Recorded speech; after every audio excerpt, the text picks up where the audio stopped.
Let's be honest. If you like Vegeta, you're probably not the happiest guy in the room.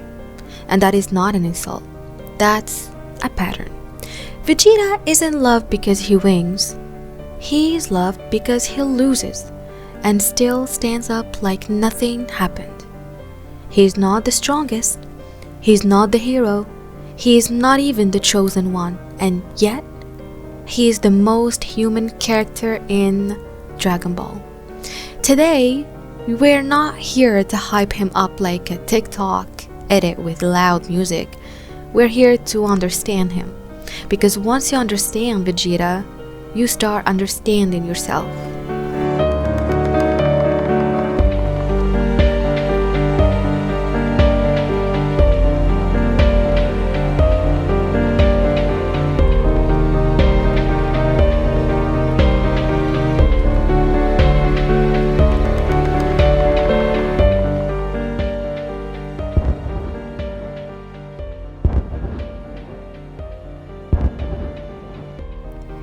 Vegeta was born a prince.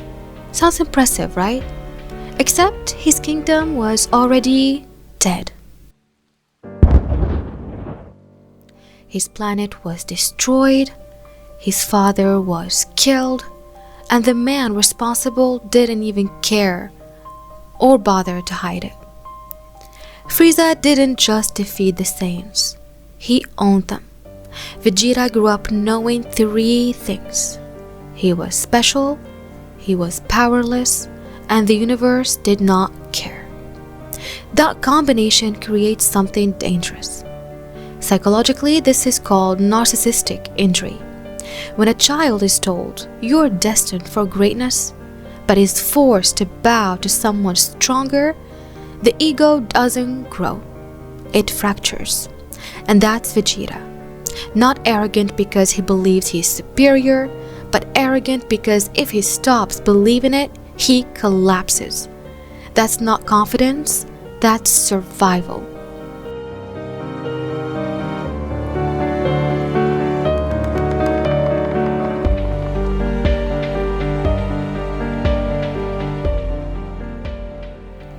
Vegeta's pride is not strength, it's armor. Every insult he throws, every scream about being the Prince of Saiyans, every refusal to accept help, that's not ego, that's fear. Fear that if he admits weakness, he becomes that powerless child again, standing in front of Frieza, smiling while being owned. Here's the dark part most people miss. Vegeta doesn't hate losing. He hates being reminded. And that's why Goku drives him insane. Goku doesn't fight to prove anything. Vegeta fights like his entire identity is on the line.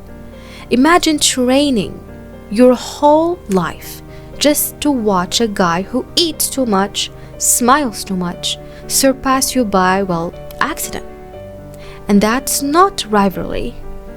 That's psychological torture.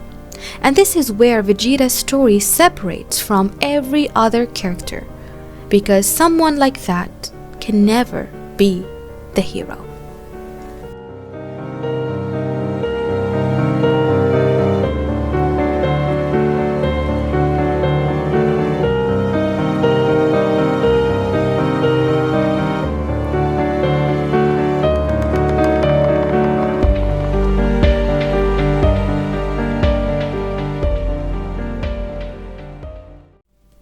Vegeta cannot be the hero, and that's why he's legendary. Heroes in Dragon Ball are allowed to be pure. They're allowed to fail without consequences. They're even allowed to die and come back clean. Vegeta doesn't get that luxury. Every failure sticks. Every loss becomes part of who he is. Goku loses, he trains harder. Vegeta loses, he questions his entire existence. That's why his growth is slower. That's why it hurts more. And that's why it feels real. Vegeta isn't written to win. He's written to endure. And endurance is something only people who've been broken truly understand. But endurance alone isn't what changed him. Something else did. Something far more dangerous.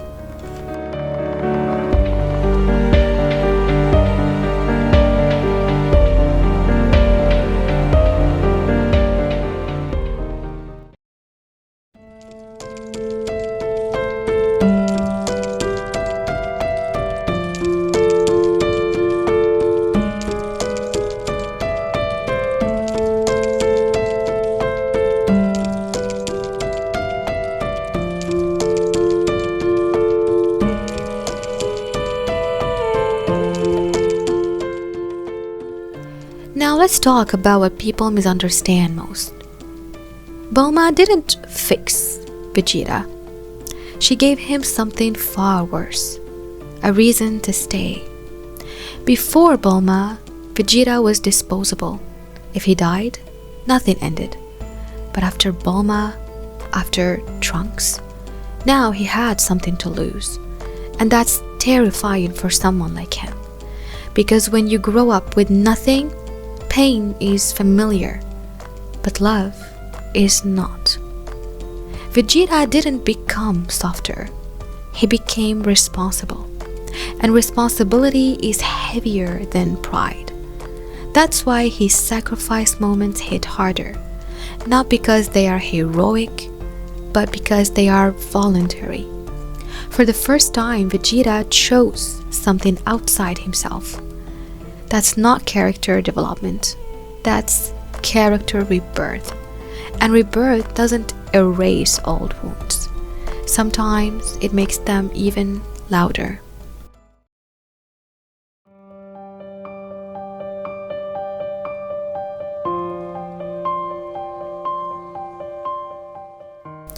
Imagine Vegeta is not regression.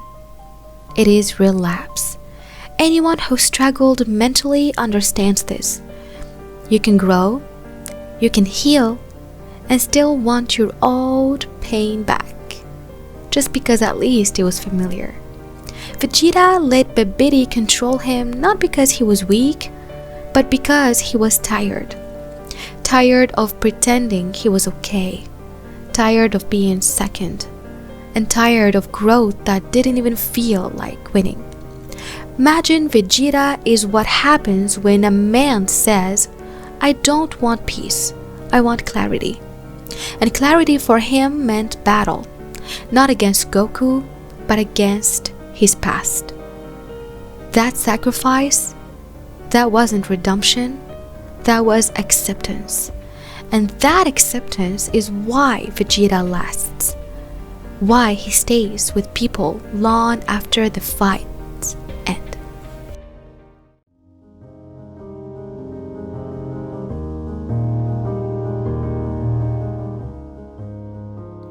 People love Vegeta because he doesn't get rewarded for trying. He doesn't get praised for effort. He doesn't even get destiny on his side. He just keeps going. If you've ever tried your best and still failed, been overshadowed by someone effortless, felt like self-worth equals performance, you're not Goku, you're a Vegeta. And that's not tragic, that's just honest. Vegeta teaches us something uncomfortable. You can do everything right and still not be number one.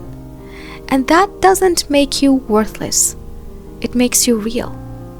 Vegeta isn't about victory, he's about dignity. And sometimes standing up after losing everything is the strongest move there is.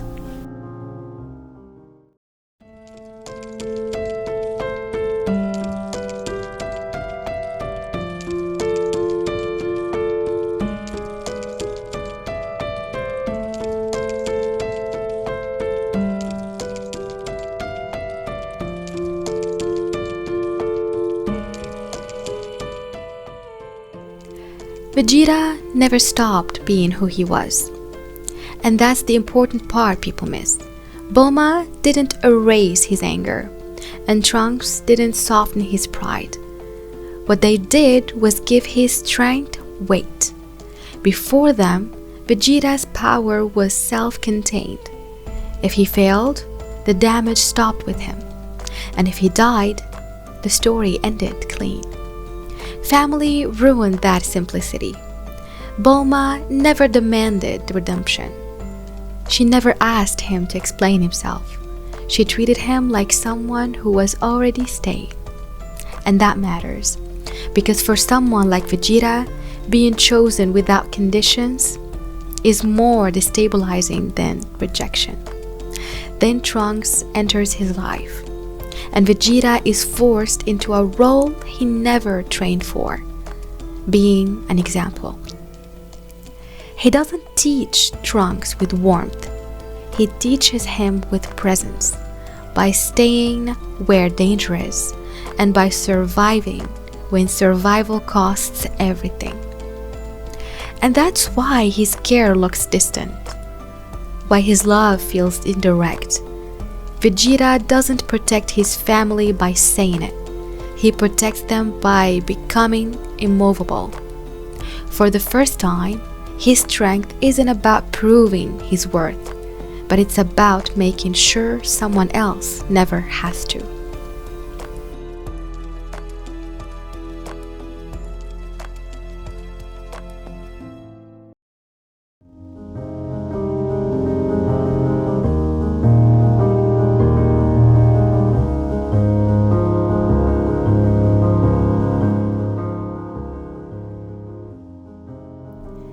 Vegeta's rivalry with Goku was never about winning. It was about meaning. Goku represents everything Vegeta wasn't allowed to be. Unburdened, uncomplicated, unashamed of joy. Goku doesn't carry his past. He doesn't negotiate with his identity. And he doesn't even need strength to justify his existence. But Vegeta does. That's why every loss to Goku felt existential, because it wasn't just defeat, it was contradiction. But something shifts over time. Not suddenly, not dramatically. Vegeta doesn't stop wanting to surpass Goku. He stops needing Goku to define him. When Vegeta finally acknowledges Goku as the best, it isn't surrender. It's just clarity. For the first time, he separates strength from self-worth. He doesn't abandon pride, he disciplines it. That's why their bond feels rare. It isn't friendship born from comfort.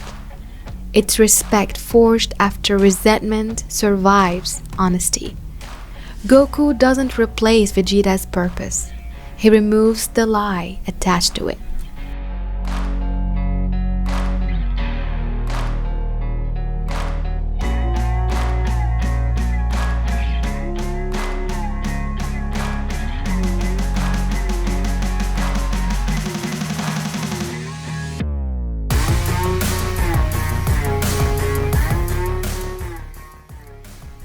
Vegeta's connection to Saiyan identity never disappeared. It evolved. Kaba matters because he represents what Vegeta never had, a future not poisoned by conquest. When Vegeta trains Kaba, he isn't recreating the past. He is correcting it. He pushes him harshly. He demands strength. But for the first time, that strength isn't meant to dominate. It's meant to endure. When Vegeta promises Kaba he will bring back the sixth universe, that promise isn't symbolic. It's personal. Because promises for Vegeta are the final form of responsibility. And then comes Jiren. The moment Vegeta stands against him, he says something that redefines everything. He isn't fighting for himself anymore, not for pride, not for legacy, not for vengeance. He's fighting for others, for family, for promises, for the people who now exist because he stayed. That's why the moment hits, because Vegeta didn't lose his edge, he redirected it. He didn't reject his nature, he redefined it. And that is the final truth of Vegeta. Not that he became good, but that he chose meaning and carried it with the same intensity he once carried pride.